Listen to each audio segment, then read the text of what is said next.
Welcome back to the Gillett Health podcast. Did you know that when a potential partner hands you a sheet of all negative tests for STDs, those could very likely be false negatives for multiple reasons? So what reason would it be a false negative potentially? Yeah, well, one that we just talked about in another podcast, which we'll link below, talking about herpes viruses. This is my STD cup. It could be a false negative because it's an immunoassay. So very often, if you test negative for HSV1, it's a false negative. You actually have it. Or if you are not performing if you are performing a clean catch specimen, you could have a false negative for M. genitalium. Yep. I kind of think of this like when you go to the dentist and you're like, oh shoot, I better brush my teeth really good. Exactly. And then the dentist pokes your gums with a metal hook and says, it's because you don't floss, that's why you're bleeding. So I'm not sure how those are related, but that's where my mind went. Yeah, I guess kind of like the gold standard for testing is swab testing first. For males, that can be a bit more difficult. And then next would be dirty catch testing. So you don't necessarily need to clean off. That's it for certain types of STIs. And then clean catch, if it's positive after a clean catch, it's still a positive. But it's slightly more likely to be a false negative. So this is not medical advice, talk to your doctor and or refer your partner to this podcast. Maybe they can get a new updated list of STD tests. Yeah, who would have known pearls like that in a after hours podcast? Yeah, so if they want to know what STDs to test for, just look at this cup and then just test every single STD that's on that cup. Smallpox. Yeah. Not a very common one. There's only 2 places in the entire world that have it, but you never could be safe enough. But in all seriousness, today we're also talking about, best and worst excuses for a positive STD test. Yeah, so we've got a list here. Let's go ahead and get started. Kisses from grandma. Yeah. Where are we going to rank this one on the tier list? And for which diseases specifically? Yeah, so for herpes and I guess CMV, if you include that, for antibody testing, I would rank that strong, S tier. Yeah. This happens, as we discussed in the previous podcast. More often than not, your 5 to 9-year-old child will have herpes virus 1. Yeah, HSV1 positive antibodies. Next, we have, it was a false positive. Yeah. I suppose we could put this in A tier because for some tests, false positive is probably not a great excuse. But again, for HSV2, this could be a good excuse. However, if it's a false positive for HSV2, it's probably the immunoassay detecting HSV1. Yeah, so this is at least an A tier in my book. Yep. But specifically for HSV2, we could make it an S tier. S for HSV2. It appears that about half of all HSV2 immunoassay positives are false positives. Toilet seat. There's no E tier or D tier, F tier or C minus, maybe D. I'm tempted to give it an F, but it does happen.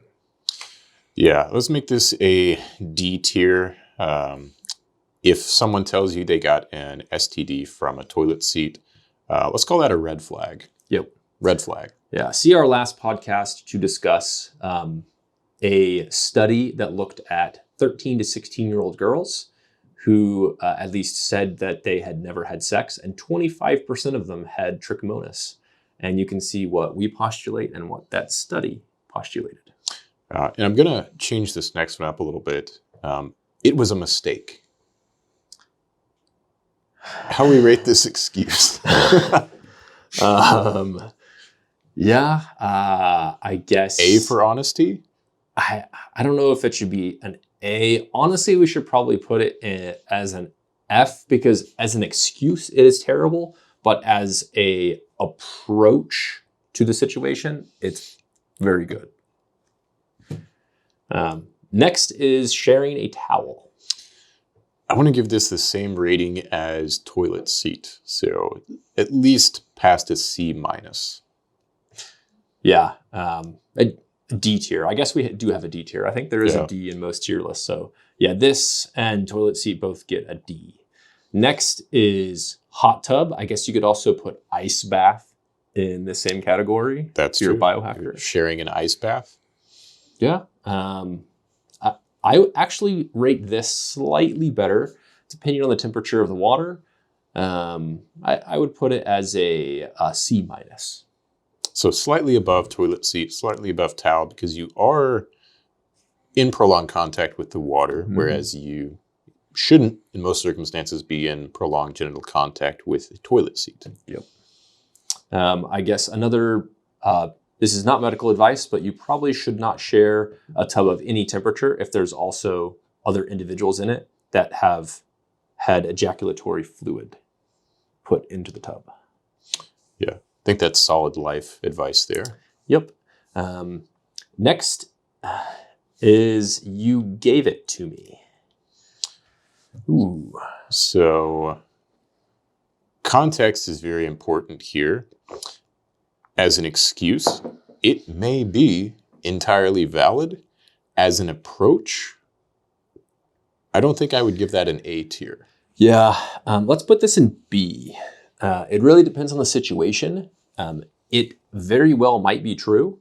In fact, there could be a situation where, let's say, partner B pops positive for HSV1, and they tell partner A, hey, you gave me HSV1, even though we know that most adults, probably somewhere around 80%, have it.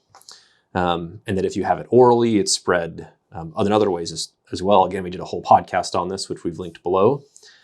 But the other partner may have had a false negative antibody test before and truly didn't realize that they gave their partner this. Yeah, and I think just a slight tweak to the verbiage there, saying you gave it to me, is a very off-putting, offstanding, confrontational way of doing it.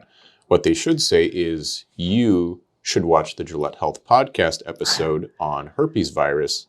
That's a much less confrontational way to handle this, and it helps drive views for the podcast. Mm-hmm. Next is I was sharing needles. So presumably for some things like HIV, hepatitis, pretty good excuse. Yeah, I'll give that an A for honesty. As far as the approach, this is probably going to be a red flag for someone as well. Yeah. That's a good way to put it. Sidebar, there are free needle exchange programs basically everywhere now, as far as I know. Maybe not in certain rural communities, but where there is a lot of IV drug use, they try to discourage sharing needles, and you can probably get free needles just by trading in your old ones or getting them for free. Yep. Next is someone peed on me. So I guess the context for all of these is I didn't have sex. So I didn't have sex, someone peed on me. Yeah. Well, except for it was a mistake. That one implies that there was some sexual contact. But yeah, someone peed on me. I suppose this could be an occupational hazard for healthcare workers. Yeah. But the likelihood of that translating into prolonged contact with the urine, genital region, it's got to be a D tier. D tier. Yep. My penis fell in the toilet. Yeah. So this is very common. And when that happens, people just tend to leave it there and let it mellow. And for that reason, I'm going to give this a C tier. Yeah, I would probably put this in D. This is not a great excuse. You're just not likely to get it from the toilet water or the toilet seat unless you leave it there for a long period of time. And that would be a mistake. Yep. Next is yoga mat. I have seen these yoga mats disinfected before and after classes, so I'm going to give this a D tier. Yeah, D, maybe even an F. We could probably put that one in F. Probably an F tier. Even less likely. Yeah. Abducted by aliens. Yeah, I'm going to put this in the F tier, but I'm going to put it in the F tier as an excuse, but depending on your partner, this could be in a higher tier as an approach. Yeah. Not because I don't believe in aliens. I feel like everyone believes in aliens in the United States. Just because I think they carry different diseases. And next is I got blood on me at work. So in the same vein as, well, actually in a different vein than I got pee on me at work. A different vein. Yeah. So this one is plausible, but it's a bit of a stretch. At every orientation, in every healthcare setting, I guess besides this one, I've been told the story about the nurse who picked up the gauze that had a dry drop of blood on it, and then they knew they shouldn't have done it, but they got HIV from a little blood droplet on a dried gauze. That does not happen. It's a made-up story, but F tier. They do not want people to handle blood products. It's a scare tactic. And it probably does reduce transmission rates because people are being more careful. Got blood on me at work, F tier. Got a needle stick at work, B tier. That is a higher tier. That's a more likely scenario. And needle sticks do happen. So I would agree with that. Definitely B tier or above for a needle stick injury at work. All right.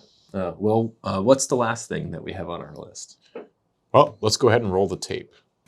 But I want to say one thing to the American people. I want you to listen to me. I'm going to say this again. I did not have sexual relations with that woman, Miss Lewinsky. I never told anybody to lie, not a single time, never. These allegations are false.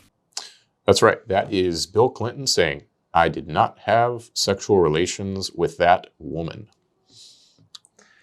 Approach versus the...